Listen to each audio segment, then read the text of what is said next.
We spend a whopping 30% of our lives sleeping. And if you think that this sounds like a waste of time, wait until you hear this. More than 60% of us are getting such low quality sleep that it's drastically affecting our weight, mindset, and even our income potential. Lack of proper sleep is associated with all sorts of negative stuff, from decreased cognitive function and obesity to cardiovascular disease and a lot of mental health issues. It even comes with a reduced lifespan. That's right, not getting enough good sleep can literally kill you. But there's good news, because you can completely mitigate the threat that bad sleep possesses. Now, I've analyzed thousands of pages of data so that I can show you how to finally get the best night's sleep of your life. Now, if you want to understand the power of sleep better than you ever have before, then stick around.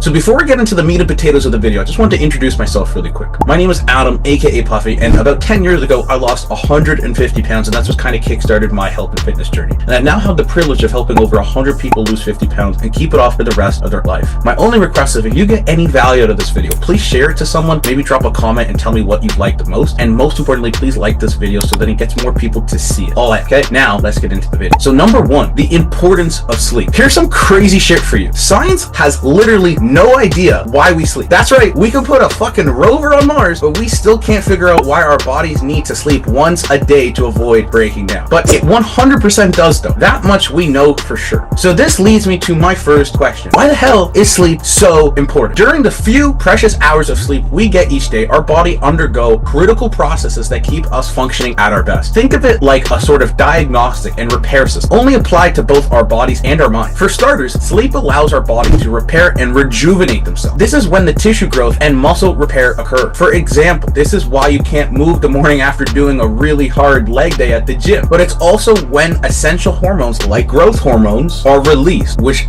is what allows those leg muscles to actually grow into tree trunk. Now, of course, our brains also take advantage of the sleep time to perform a thorough cleaning of our mental hard drive. I mean this literally. During sleep, our brain clears out all sorts of waste products, including beta-amyloid, a substance associated with Alzheimer's disease, and this detoxification process is essential for maintaining cognitive, functional, and overall brain health. Speaking of which, have you ever woken up on the wrong side of the bed? And by that, I mean in a really shitty fucking mood. You probably got a bad night's sleep. After all, adequate sleep helps regulate our mood and manage stress levels. So when we don't get enough rest, we're more prone to irritability, anxiety, and even depression. But last but not least, sleep also plays a massive significant role in our metabolic health. For instance, it affects how our bodies process glucose, which is why insufficient sleep can lead to weight gain. It can also lead to insulin resistance and a massive increased risk of developing type 2 diabetes. Can someone ring a bell, please? Ding, ding, ding, ding, ding. You just found the connection to my channel and why I'm making a video about it. But here's the thing, you can be perfectly fit and skinny with abs and still get terrible sleep, thus putting you at risk of all the bad stuff I just mentioned in this intro.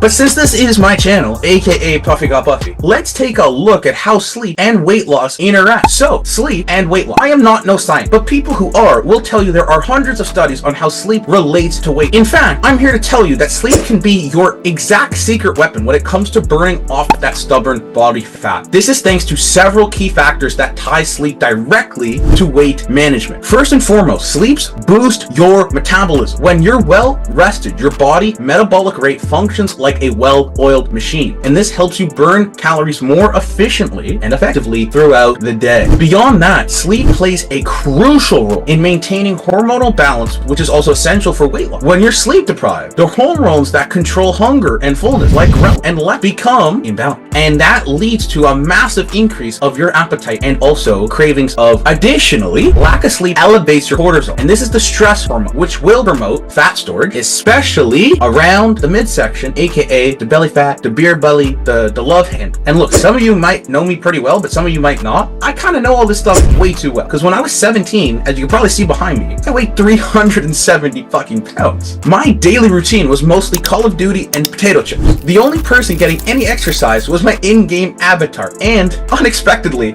my sleep was complete utter shit. I'd stay up until the middle of the night, or sometimes just pull an all-nighter, and then I would crash for a couple hours while still waking up completely exhausted. Even if I had tried to have lost the weight, I probably wouldn't have been able to, because my hormones would have been way too out of whack. Speaking of which, part 3. we're going to talk about thyroid, cortisol, and your appetite. Now, I'm really not trying to get super sciencey on you in this video. Still, if you want to get a better sleep, you at least need to know the parts of your body that are involved, right? So let's start with the thyroid gland. This is located on your neck, and one of its jobs is regulating how your body uses carbohydrates and fat. When your thyroid isn't functioning right, it will lead to weight gain and making losing the weight you do gain incredibly harder. And here's the thing, tons of people, healthy or otherwise, struggled or struggling with undiagnosed thyroid issues, which silently sabotage their weight loss efforts even when they're dieting and working out and doing everything. We have cortisol, a hormone produced by your adrenal glands, and this is what is called the stress hormone that I talked about before. Elevated cortisol levels can wreak havoc on your body and your weight by increasing appetite and leading to uncontrollable binges or emotional eating, which will inevitably obviously result in weight gain. But here's the thing, good sleep is pretty much the natural antidote to elevated cortisol levels. Sleep also, as you probably guessed, helps keep your thyroid working properly. So if you're trying to lose weight and you aren't paying attention to your cortisol, you might as well just start digging a spoon to China. Now that we have all the sciencey stuff out of the way, let's focus on the big question. How on earth do we get better sleep? Here's the thing, you can't just force your body to magically get better sleep. In that way, it's less like growing your muscles and more like growing a garden. That is, all you could really do is create the optimal conditions to get the best quality sleep possible by controlling elements like light, sound, temperature, diet, and even your breathing. You can coax your body to get better sleep. Still, try to remember that achieving better sleep is a holistic process. It's not just about what happens when you close your eyes, but also about the habits that you practice throughout the day. My Call of Duty and fully loaded potato chip lifestyle wasn't going to stop affecting my sleep just because I did some breathing exercises and got blackout curtains and listened with earplugs. Once you understand that, all of this gets much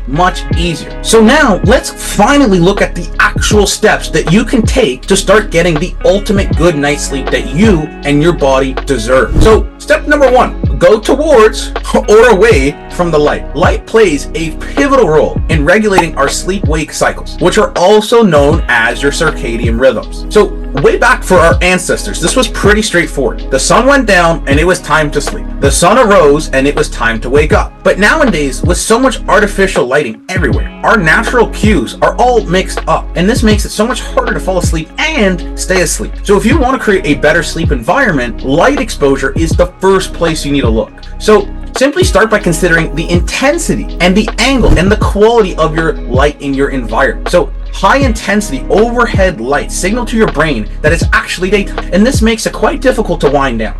So to counter this, dim the lights in your home as bedtime approaches. And if possible, try to use lamps that emit like a softer, warmer, lighter from a lower angle. Because this is literally going to trick your brain into thinking that the sun is setting without you actually having to go outside. Because we all got Call of Duty to play.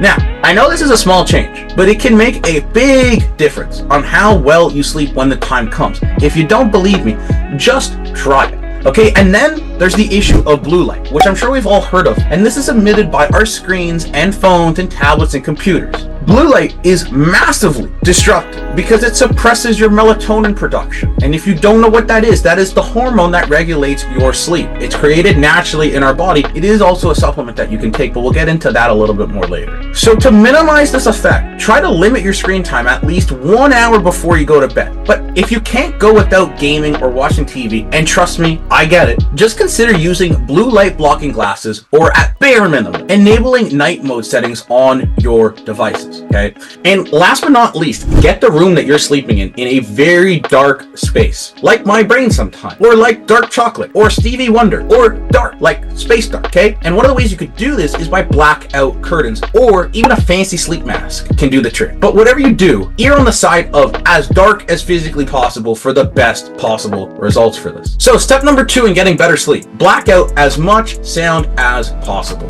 If you're someone that is living in or have ever lived in an apartment, you already know that sound can also impact the quality of your sleep. You see, we're kind of programmed to be light sleepers. Believe it or not, our ancestors were programmed to be light sleepers. because pretty much whenever they heard a noise, if they didn't move or if they didn't take action, they were going to be eaten by some saber-toothed tiger or some shit. And those saber-toothed tigers are less of a problem nowadays, but we're still susceptible to popping awake at the slightest of noises. Believe it or not, one of the best ways to reduce noise is actually to add noise to your environment. For example, white noise or calming ambient sounds can help drown out the sudden or intermittent noises by providing a constant and soothing sound backdrop. So for some, gentle nature sounds like a rainfall or ocean or waves can help create a relaxing atmosphere and conducive to sleep. This is also kind of the same thing that they play in some yoga classes. Now, if the external noises are particularly bad, really easy solution, consider using earplugs. Now, you can get high quality, comfortable earplugs for relatively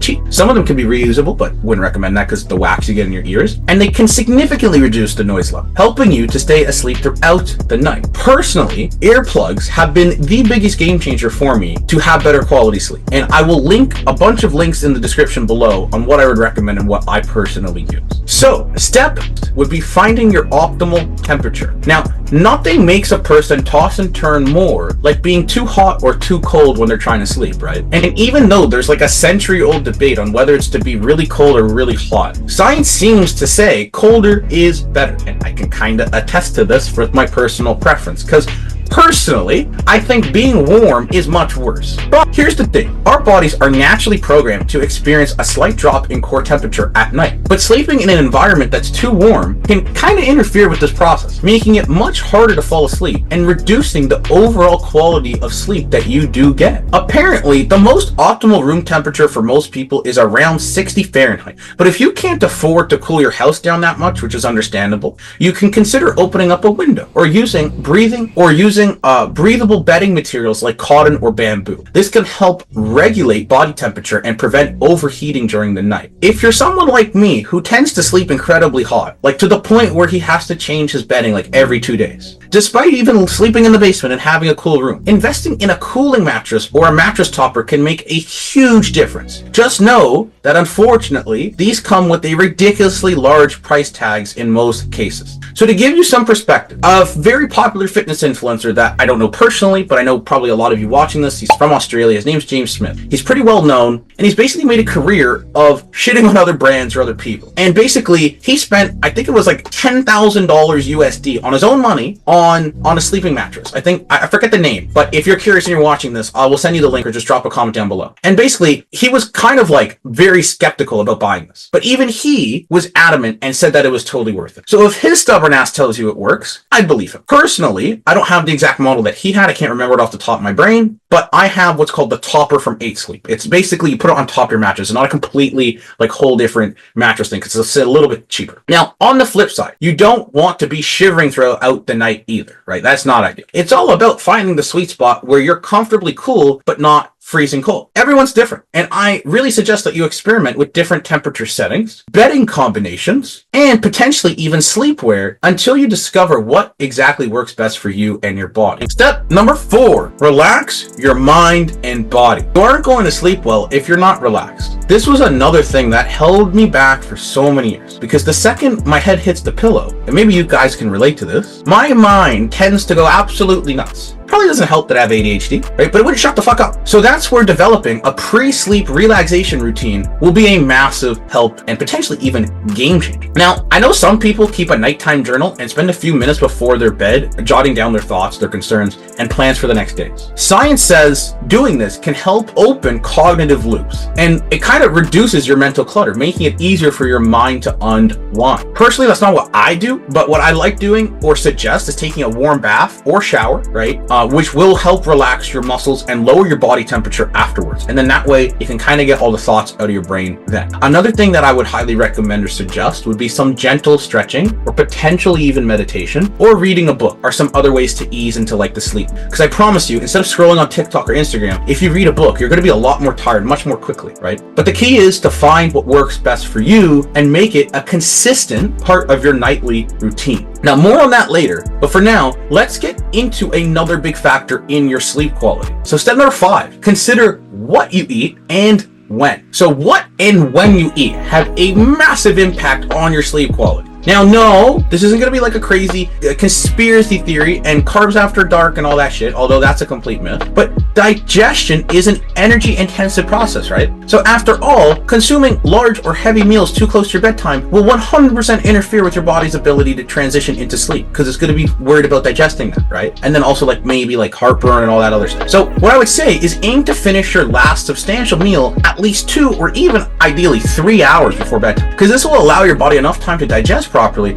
and prevent discomfort or indigestion, or as the aforementioned acid reflux or heartburn, all of which will 1000% digest, all of which will 1000% disrupt your sleep, as I'm sure all of you watching this can relate to. So be especially careful, as they will cause digestive issues and spike your blood sugar or insulin level. Also, pay attention to your fluid intake before bed, believe it or not. While staying hydrated is absolutely essential when you're awake, drinking too much liquid in the hours leading up to sleep will 100% result in nighttime trips to the bathroom. And especially if you're over 40, you've probably already been doing this 1 or 2 times a night anyways. So there's no need to increase this, right? I would recommend you cut your liquid consumption about at minimum 30, if not ideally an hour before sleep, because then you can practically guarantee you don't have to get up in the middle of the night to pee. All right, step number 6, master the art of breathing. All right, we're not going to go into a meditation exercise here, but how you breathe during sleep will affect your oxygen levels and your heart rate and overall your restfulness. As an open mouth breather myself with sleep apnea, I can testify just how crap and how bad this can get. For example, nasal breathing is 100% the best, because this filters in the warm and humidifies the air, providing better oxygen exchange and promoting relaxation. So if you tend to breathe through your mouth while sleeping, simple tools like mouth tape will encourage and kind of force nasal breathing. Even though they tend to kind of make you look like a kidnap victim, I'm telling you it 100% works. But here's the thing, don't just use duct tape or scotch tape. Make sure that you're using specifically designed tape for this purpose, because you do not want to rip your lips off or get sick from glue or duct tape. So if you want something a little bit less intense, then I would recommend nasal strips, because those will 100% work as well. This is especially true if you're consistently congested or you have a narrow nasal passage like I do. Personally, I do both. I have the mouth tape and then I have the nasal strips, because that opens up my pathways for my nasals and it allows me to breathe more. Now, finally, practicing deep breathing exercise before bed can also prepare your body for sleep by activating an empathetic nervous system. But this basically promotes relaxation, okay? Now, I suggest using the 4-7-8 breathing method. Inhale for 4 seconds, hold for 7, exhale for 8. This will slow your heart rate and calm your mind. It is something that I use every single night. It has helped mitigated my anxiety and all the thoughts that whirl within my head. But guess what? None of this actually matters unless step number 7, wake up correctly. Yes, believe it or not, you can actually wake up the wrong way. Now, all the data and all the science says that waking up correctly sets the tone for your body's internal clock, which regulates your sleep-wake cycles. One of the most effective ways to synchronize this internal clock is by exposing yourself to natural sunlight right after you wake up. This is not something that is revolutionizing or revolutionized, but Andrew Huberman has been a big proponent of this. So for instance, you might take a short walk and drink your coffee on your patio, or simply open up your curtains and look outside. Aim to get at least 15 minutes of sunlight, or if you live in Norway or Ohio, which is kind of the same thing I hear, consider investing in a light energy lamp. This exposure to natural light helps suppress melatonin production, increasing your alertness during the day and ensuring that melatonin is appropriately released in the evening when it's time to wind down. Now, what's the final secret, right? It's consistency. If you want to make changes in your life, whatever it is, it could be business, it could be health, or it can be sleep, you need to be consistent. One of my favorite quotes, I don't know if I came up with it, but I don't see many people quoting it, is 1% better every day, because consistency is better than failing. Remember that our bodies thrive on routine. So for that reason, maintaining a regular sleep and wake times will help reinforce your natural circadian rhythm. And over time, this makes it so much easier to fall asleep quickly and wake up feeling refreshed, not like a bag of shit. Inconsistent sleep schedules will throw your internal clock completely out of sync, and this will lead to much more difficulty sleeping and daytime fatigue and even long-term health issues. So to establish consistency, determine how much sleep you actually need or prefer. You can only know the answer to that, and set a fixed bedtime and wake up time accordingly, and stick to the schedule as closely as possible. Yes, even on weekends, and yes, even on holidays, because if you do this consistently, you're not going to have to sleep in every weekend, because you're not going to feel like shit when you wake up. Now, it might suck for a little bit, a couple weeks, maybe 2 months at most, but the results will be worth it. Trust Trust me. Now, I think the last thing that you might be wondering that I wanted to touch on, because this is basically like a whole how to sleep, the greatest video you ever need to sleep. So, should you supplement? In my opinion, supplements, or literally says it in the word, are supplementary. It should be viewed as the cherry on top of the cake rather than the main course. While they can provide additional support, they should not be replacing the things that we've already talked about in this video. The only caveat to that would be like if you absolutely need it because you have too much screen time, would be melatonin. So melatonin is one of the most commonly used sleep supplements because it mimics the hormone your body naturally produces to regulate sleep cycle. It can be useful for short-term sleep issues or adjusting to a new time zone, but should be used cautionally, as using it for too long can disrupt your body's own melatonin production and then you start becoming dependent on it. Now, the next one would be magnesium. It's another supplement known for its calming effects on the nervous system. This can help relax muscles and promote restful sleep. It can be particularly beneficial if you have deficiency or experience muscle tension and stress, but it can have interaction. As for pharmaceuticals like any type of sleep aid or Ambien, I suggest avoiding this altogether. Once you look at the side effects, that will tell you everything you need to know about this, and then again, you become super